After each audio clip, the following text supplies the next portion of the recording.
सड़कों पर zebra crossing के काले और सफेद रंगों का क्या है मतलब। नमस्कार, हमारे चैनल में आपका स्वागत है। मैं हूं आपके साथ पूजा।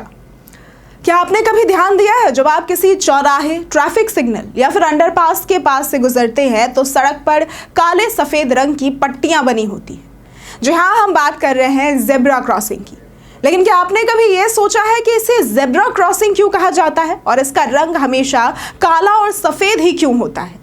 आज के इस वीडियो में हम आपको बताएंगे इसके पीछे की पूरी कहानी, नियम और ये भी कि अगर आप इस नियम का उल्लंघन करते हैं तो आपको नुकसान क्या हो सकता है। तो चलिए शुरू करते हैं आज का ये वीडियो। दरअसल जेब्रा क्रॉसिंग एक खास निशान होती है जो पैदल चलने वालों की सड़क पार करने की सुरक्षा के लिए बनाई जाती है। सड़क पर बनी काली और सफेद धारियों से बनी इस पट्टी को देखकर ड्राइवर को संकेत मिलता है कि उसे गाड़ी धीमी करनी है या फिर रोक देनी है। वहीं पैदल चलने वाले लोग समझ जाते हैं कि उन्हें सड़क पार करने के लिए यहीं से जाना है।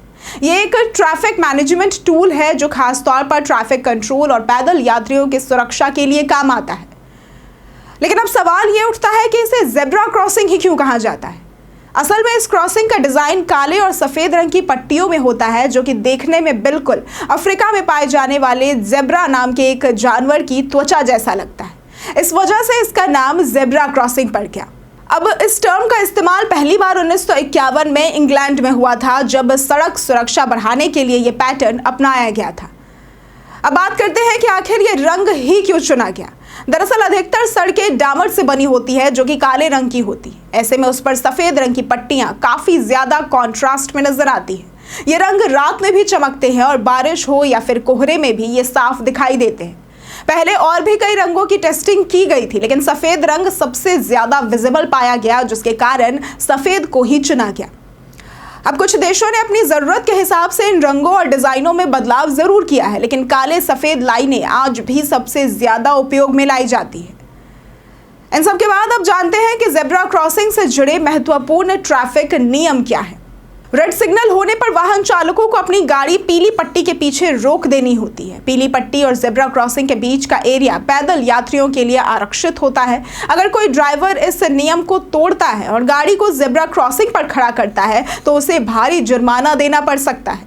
कई राज्यों में तो इसे रेड सिग्नल जंप करने के समान ही अपराध माना जाता है। इसलिए अगली बार जब भी आप ट्रैफिक सिग्नल पर रुके तो ध्यान रखें कि आपकी गाड़ी जेब्रा क्रॉसिंग के ऊपर नहीं होनी चाहिए।